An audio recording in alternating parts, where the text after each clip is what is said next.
ഇനി നിങ്ങൾ ഉറങ്ങിപ്പോയാലും നിങ്ങളുടെ വർക്കുകൾ ക്ലൗഡ് നോക്കിക്കോളും എന്ന് പറഞ്ഞിട്ട് ഇറക്കിയ സാധനമാണ് റുട്ടീൻ. പക്ഷെ സത്യത്തിൽ ഇത് തന്നെയല്ലേ നമ്മൾ കുറേ കാലമായിട്ട് N8 ചെയ്യുന്നത്.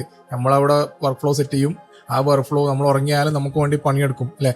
അപ്പൊ ഇവരെന്താണ് ഇത്ര വലിയ വ്യത്യാസമായിട്ട് കൊണ്ടുവന്നിട്ടുള്ളത് നോക്കിയാല് സത്യത്തിലൊന്നുമില്ല. ഇവരുടെ സൈഡിൽ ഉള്ളൊരു ഇനീഷ്യേറ്റീവാണ്.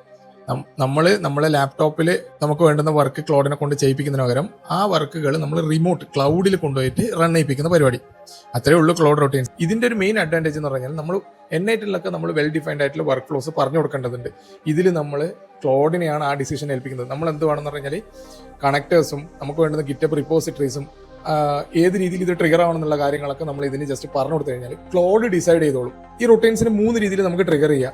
ഷെഡ്യൂൾഡ് ആയിട്ടുള്ള ടൈമിംഗിൽ നമുക്ക് ഇതിന് ട്രിഗർ ചെയ്യാം, API ത്രൂ നമുക്ക് ട്രിഗർ ചെയ്യാം, ഗിറ്റബിൽ വരുന്ന ചേഞ്ചസ് ഉപയോഗിച്ച് നമുക്ക് ട്രിഗർ ചെയ്യാം. അങ്ങനെയുള്ള ഒരു അഡ്വാൻറ്റേജ് ഇതിൽ കാണുന്നുണ്ട്. അതിനുശേഷം ക്ലൗഡ് ആണ് ഇതിന് വേണ്ടുന്ന ഡിസിഷൻസ് മൊത്തം എടുക്കുന്നത്. പിന്നെ ഈ സാധനം പ്രോ യൂസേഴ്സിന് മാത്രമേ ഉള്ളൂ. ഓരോ മണിക്കൂർ ഇന്റർവെല്ലിൽ മാത്രമേ ഇത് റൺ ചെയ്യിപ്പിക്കാൻ പറ്റുള്ളൂ. ഈവൻ പ്രോ യൂസേഴ്സിന് ഡെയിലി 5 റണ്ണ് മാത്രമേ നടക്കുകയുള്ളൂ. ഇതിനപേക്ഷിച്ച് നോക്കുമ്പോൾ N8 നമുക്ക് എത്ര റൺ വേണമെങ്കിലും ചെയ്യാമല്ലോ. ചെയ്ത് നോക്കണമെന്നുണ്ടെങ്കിൽ നിങ്ങൾ ക്ലൗഡ് ഇൻസ്റ്റാൾ ചെയ്യുക. ക്ലൗഡിനകത്ത് ക്ലൗഡ് കോഡിന്റെ അണ്ടറിൽ റൊട്ടീൻസ് എന്ന് പറയുന്ന ഇതുപോലെ ഒരു സെക്ഷൻ കാണാൻ പറ്റും. ഇതിനകത്ത് വന്നു കഴിഞ്ഞാൽ നിങ്ങൾക്ക് ഇതുപോലെ ഡീറ്റെയിലുകളായിട്ടുള്ള കാര്യങ്ങൾ കൊടുക്കുക. പ്രോംപ്റ്റ് കൊടുക്കുന്ന സമയത്ത് നമ്മൾ എന്താണോ പ്രോസസ്സ് നമ്മൾ ചെയ്യാൻ ഉദ്ദേശിക്കുന്നത് അതുപോലെ പ്രോസസ്സ് സ്റ്റെപ്പ് ബൈ സ്റ്റെപ്പ് ആയിട്ട് കൊടുക്കുക.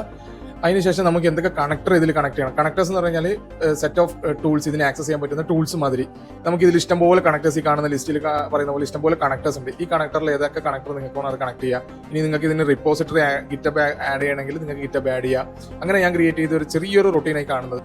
ഇത് നമുക്ക് എങ്ങനെ യൂസ്ഫുൾ ആവും എന്ന് ചോദിച്ചു കഴിഞ്ഞാൽ, നമ്മളിപ്പോൾ ഒരു സോഷ്യൽ മീഡിയയിൽ ആരെങ്കിലും മെൻഷൻ ഇട്ടിട്ടുണ്ട്, അല്ലെങ്കിൽ എന്തെങ്കിലും ഒരു ട്രെൻഡ് നടക്കുന്നുണ്ട്, അതൊക്കെ നമുക്ക് ഈ ക്ലൗഡിൻ്റെ അടുക്ക പറഞ്ഞാൽ അത് ബേസ് ചെയ്തിട്ട് ഇത് ട്രിഗർ ചെയ്യിപ്പിക്കാൻ പറ്റും. അതുപോലെ തന്നെ നമ്മൾ ഇമെയിൽ കണക്ടറൊക്കെ ജിമെയിൽ കണക്ടറൊക്കെ MCP ത്രൂ കണക്ട് ചെയ്തിട്ടുണ്ടെങ്കിൽ നമുക്കിപ്പോൾ ഒരു ജോബ് ഇന്റർവ്യൂവിൻ്റെ ഫോളോ അപ്പ് മെയിൽ അയക്കണം. അതൊരാഴ്ചയായിട്ട് നമുക്ക് ഫോളോ അപ്പ് മെയിലൊന്നുമില്ല, നമ്മൾ വിട്ടുപോയതായിരിക്കും, അത് ക്ലൗഡ് നോക്കിക്കോളും. അങ്ങനെ ഒരുപാട് യൂസ് കേസുകൾ നമുക്ക് ഇതിൽ കൊണ്ടുവരാൻ പറ്റും. ടെർന്നും റെഡിറ്റ് പോലത്തെ സ്ഥലത്ത് നിന്നൊക്കെ ട്രെൻഡ്സ് പുൾ ചെയ്തിട്ട് അത് ബേസ് ചെയ്തിട്ട് ഒരു റിപ്പോർട്ട് പോലെ ജനറേറ്റ് ചെയ്യുന്ന, എന്നിട്ട് ആ റിപ്പോർട്ട് ഗിറ്റബിൽ കൊണ്ടുപോയി തട്ടുന്ന ഒരു ചെറിയ റൊട്ടീനാണ് ഞാൻ ചെയ്തു വെച്ചിട്ടുള്ളത്. ഫോളോ അടിച്ചോക്കണേ. ബൈ.